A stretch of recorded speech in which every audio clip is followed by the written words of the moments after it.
ஆண்டவராக இயேசு கிறிஸ்துவின் நாமத்தில் என் அன்பின் வாழ்த்துக்கள்.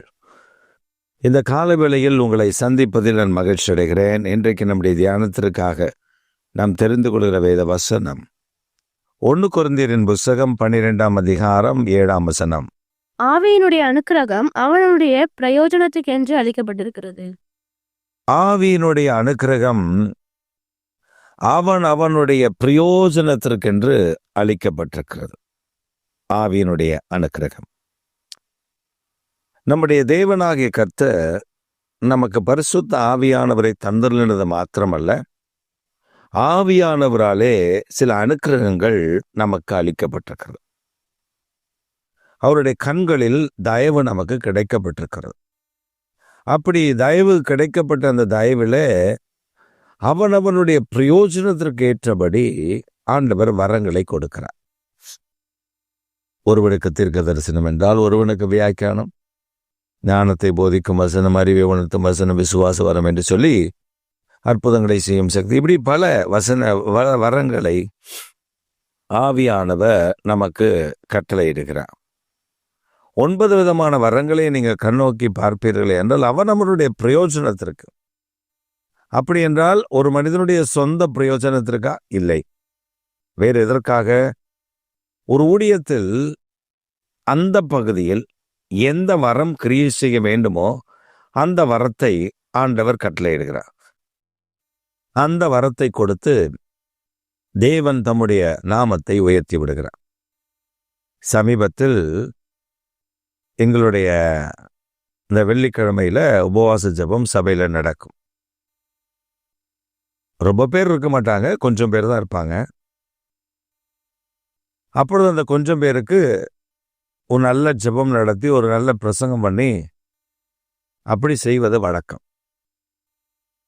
அந்த ஜெபமெல்லாம் முடித்த பின்பு ஒரு வயதான தாயார், வேற எங்கேயோ ஒரு சபைக்கு போகிறவர்கள், அவர்கள் ஒரு விசுவாசி வீட்டிற்கு அவர்கள் நட்பை நிமித்தம் வந்திருக்கிறார்கள், அந்த ஜெபத்திற்கு நானும் வருகிறேன் என்று சொல்லிவிட்டு வந்து விட்டார்கள்.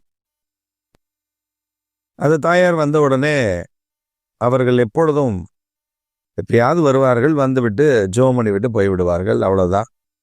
ஆனால் இந்த முறை அவர்கள் வந்து அவங்க சொன்னாங்க, என் பையன் ரட்சிக்கப்படலை, என் மருமக ரட்சிக்கப்படலை, அது பண்ணலை, இது பண்ணலை, இப்படி அப்படி. நான் 20 வருஷமாக ஏசப்பாவை தெரிந்து கொண்ட 20 வருஷமாக என் ஜெபத்தை ஆண்டவர் கேட்கலை அப்படின்னு சொல்லி ஒரே குறையாவே பாடிட்டு இருந்தாங்க ரொம்ப நேரம்.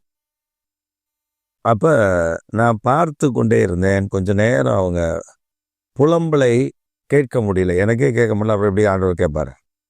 அப்போ ஆவியானவர் ஒரு வைராக்கியமான காரியத்தை எனக்குள்ளே நடக்கிறதை நான் கவனித்தேன். அப்போ நான் பார்த்தேன், இந்த அம்மா இப்படி சொல்றது சரியில்லையே. மக ரட்சிக்கப்படல, குடிக்கிறான், மருமக விக்கிரக ஆராதனையில் இருக்கிறா, அவ ரட்சிக்கப்படலை, பேர பிள்ளைங்க ரட்சிக்கப்படலை, பாவம் தலைவிரித்து ஆடுகிறது. இது நாம் கவனித்து பார்த்தால் இது ஒரு சாபம் மாதிரி தெரிகிறது. இது ஏன் அப்படின்னு சொல்லி ஒரு நிமிடம் ஆண்டவரிடத்தில் விசாரித்தேன், அவ்வளவுதான். ஆண்டவர்கிட்ட கேட்டேன், ஆண்டவரே இந்த அம்மா என்ன, யாரு, ஏன் இப்படியெல்லாம் உம்மை தூஷிச்சுட்டு இப்படி இருக்காங்க?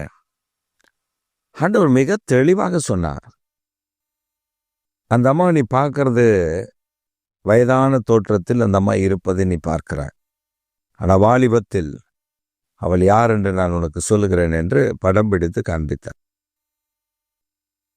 நான் சொன்னேன், நீ வட்டிக்கு விடுவியாமா அப்படின்னு கேட்டேன்.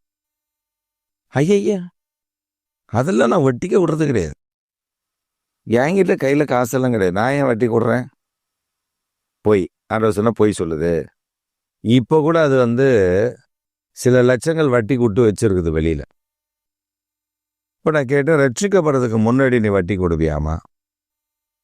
ஆமாம்மா, அது அப்பப்போ கொஞ்சம் கொஞ்சம், ஒரு 5 லட்சம், ஒரு 10 லட்சம், அப்படி ஒரு இது அப்படின்னு சொல்லி கிட்டத்தட்ட கோடிக்கணக்கில் வட்டிக்கு விட்டுருக்குது அந்த அம்மா. கோடிக்கணக்கில் வட்டிக்கு விட்டது மாத்திரம் இல்லை, யாராவது கொடுக்கல, என் தம்பி தான் வருவான். தம்பி வருவான், தம்பிகிட்ட சொல்லிட்டேன்னா அவன் வாங்கி கொடுத்துருவான். அப்போ ஆண்டவர் சொன்னார், இவ அடியாளை வச்சு இந்த காரியத்தை செய்திருக்கிறாள். இவ அடியாளை வச்சு செய்ததுனால இவ தம்பி, அப்புறம் அந்த பக்கத்தில் இருக்கிற இன்னொரு அம்மா, இதெல்லாம் வாலிபத்தில் ரவுடி மாதிரி, இந்த அம்மா கட்ட பஞ்சாயத்து மாதிரி, இப்போ ஒரு டான் மாதிரி, குற்றரசி அதை சிறுநில அரசி மாதிரி போய் நிறைய இடத்துல அவர்களை மிரட்டி அடித்து அவங்ககிட்ட பணம் பறிச்சிருக்கு, வட்டி கொடுத்துட்டு. அப்போ இது வாயில் நல்ல வார்த்தையாக வந்திருக்கும், கெட்ட கெட்ட வார்த்தை வந்திருக்கும். இது போய் இப்படி அடித்து பறிச்சதில் சில கர்ப்பிணிகளுடைய கர்ப்பம் கலைஞ்சு போயிருக்கு. அதை தான் ஆண்டவர் கோபமாக சொன்னார். ஆண்டவர் சொன்ன, இந்த இவ எத்தனை பிள்ளைகளை அழித்திருக்கிறான். இவ மிரட்டி, ஆட்களை வச்சு மிரட்டி அடிக்க போகும்போது கர்ப்பத்தில் இருக்கிற குழந்தைகள் கலைந்து போனது. அந்த சாபம் இந்த குடும்பத்தின் மேல இருக்கிறது. அந்த மாதிரி என்ன தெரியுமா சொல்லுச்சு, நான் எத்தனையோ பாஸ்டரை பார்த்துருக்கேன், ஒருத்தர் எனக்கு இதை சொல்லலை, நீ எப்படி இதை சொல்லுவ? இதை நான் அப்போ செஞ்சேன்தான், ஆனா இது எப்படி நீ இப்போ சொல்லுவ? அதால ஜீர்ணிக்க முடியல, அதால ஏற்றுக்கொள்ள முடியல. ஏன்னா நான் சொன்னேன், இவ்வளோ பாவம் பண்ணிட்டு நீ ஆண்டவர்கிட்ட போய் மன்னிப்பு கேட்காம, ஒப்பு கொடுக்காம, உன் வாழ்க்கையில் இருக்கிற பாவத்தை மன்னிக்கணும்னு சொல்லாம, யாரோ ஒருத்தர் ஞானஸ்தானம் எடுத்தா போதும்னு சொன்ன உடனே போய் ஞானஸ்தானம் எடுத்துட்ட. தன் பாவங்களை மறைக்கிறவன் வாழ்வடைய மாட்டானவைகளை விட்டு விடுகிறவனோ தேவனிடத்தில் இரக்கம் பெறுவான்.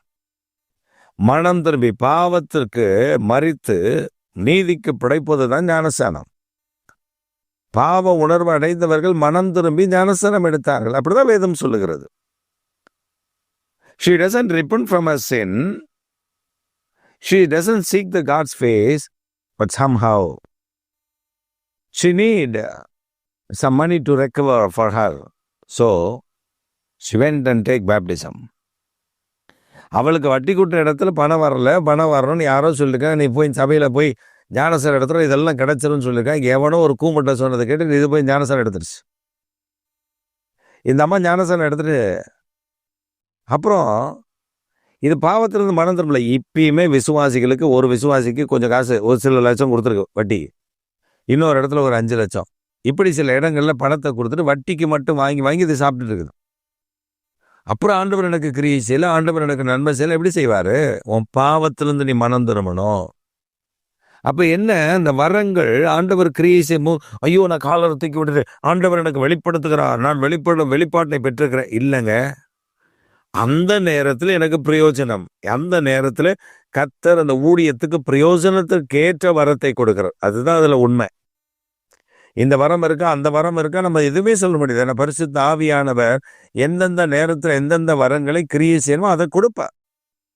ஒரு வியாதியோடு உங்க இடத்துல வருகிறார்கள், அவர்களுக்காக ஜெபிக்க போகிறோம். அந்த வியாதிக்காக ஜெபிக்க போகும்போது அவர் மேல கைகளை வைத்து நீங்கள் ஜெபிக்கும் போது இந்த வியாதி சுகம் அடையணும், அப்போ குணமாக்கும் வரம். ஒரு அற்புதம் நடக்கணும், அந்த இடத்துல அற்புதம் செய்யும் சக்தி. இப்ப எந்த இடத்துல அவனவனுடைய ஆவியானவருடைய அனுக்கிரகம் அவனவனுடைய பிரயோஜனத்திற்கு ஏற்றபடி கத்து தருகிறார். இன்றைக்கு ஆண்டவர் நமக்கும் அப்படிதான் தரப்போகிறார். இந்த செய்தியை கேட்டுக்கொண்டிருக்கிற அருமையான உண்மையாய் ஜெபிக்கிற கர்த்தருடைய பிள்ளைகள், உண்மையாய் கர்த்தரை தேடுகிற ஆண்டவருடைய பிள்ளைக்கு கர்த்தருடைய அனுக்கிரகம் கிடைக்க போகிறது. அவர்களுக்கும் ஆண்டவருடைய பிரயோஜனத்திற்கு ஏற்றபடி தம்முடைய கிருபையை விளங்க பண்ண போகிறார். விசேஷம் 2 வரங்களுக்காக நீங்க ஜெபம் பண்ணுங்க. ஒன்று ஆவிகளை பகுத்தறிகிற வரம், இன்னொன்று தீர்க்க தரிசன வரம். ஆவிகளை பகுத்தறிகிறவர் ரொம்ப முக்கியம், தீர்க்க தரிசன வரமும் ரொம்ப முக்கியம். இந்த 2 வரங்களும் ஒரு மனிதனுக்குள்ள கிரியை ஆரம்பிச்சிச்சுன்னா அதிலே ஞானத்தை போதிக்கும் வசனம், அறிவை உணர்த்தும் வசனம், விசுவாச வரம், அப்புறம் அற்புதம் செய்யும் சக்தி, பற்பல பாஷைகளை பேசுதல், பாஷைகளை வியாக்கியானம் பண்ணுதல், தீர்க்க தரிசன அந்த அபிஷேகத்தின் வல்லமைகள், இப்படி அறிவை உணர்த்தும் வசனம், இதெல்லாம் ஆண்டவர் நமக்கு தந்துருவார். ஒன்றை குறைவில்லாமல் ஆண்டவர் தந்து ஆவிகளை பகுத்தறிகிற வரத்தை, ஆவிகளை பகுத்தறி வரரும் தீர்க்க தரிசன வரம் வந்துச்சு, மற்றதில் சேர்ந்து கோன்சடா அது வர ஆரம்பிச்சிடும் ஒவ்வொன்றா. அதனால் இந்த கால வேளையில ஆவியானவர்களுடைய பிரயோஜனத்திற்காக வைத்திருக்கிற வரத்தை இழந்து விடாதீர்கள். இந்த 2025 இந்த வரங்களை பெற்றுக்கொள்ள ஆசைப்படுங்கள். அவரிடத்துல வாஞ்சியாய் நில்லுங்கள். கர்த்தர் அந்த வரங்களை உங்களுக்கு தருவார். ஆவியானுடைய அனுக்கிரகம் உங்களுக்குள்ளது வெளிப்படும். பெரிய காரியங்களை இந்த நாட்களில் உங்களை கொண்டு செய்வார். அப்பமா நினைச்சாங்கல்ல, அந்த இடத்துல கர்த்தர் உங்களை உயர்த்தி நிற்க பண்ணுவார். உங்களை யாராவது கேவலமா நான் தான் அப்படின்னு நினைச்சு நீ எல்லாம் ஒண்ணுமில்லை அப்படின்னு சொன்னாங்கல்ல, அவங்களுக்கு தெரிய பண்ணுவா, என் பிள்ளையோடு, என் மகனோடு, என் மகளோடு நான் எவ்வளவு ஐக்கியமா இருக்கிறேன், எவ்வளவு உண்மையா என் மகள் ஜெபிக்கிறா, என் மகள் எவ்வளவு ஆசையாய் நேசமா என்னை தேடுகிறார் என்பதை விளங்கப்படுகிற நாட்கள் இந்த நாட்கள். மறந்து விடாதீர்கள். கர்த்தர் உங்களை மேன்மைப்படுத்தி ஆசீர்வதித்து காப்பாராக. ஆமென்.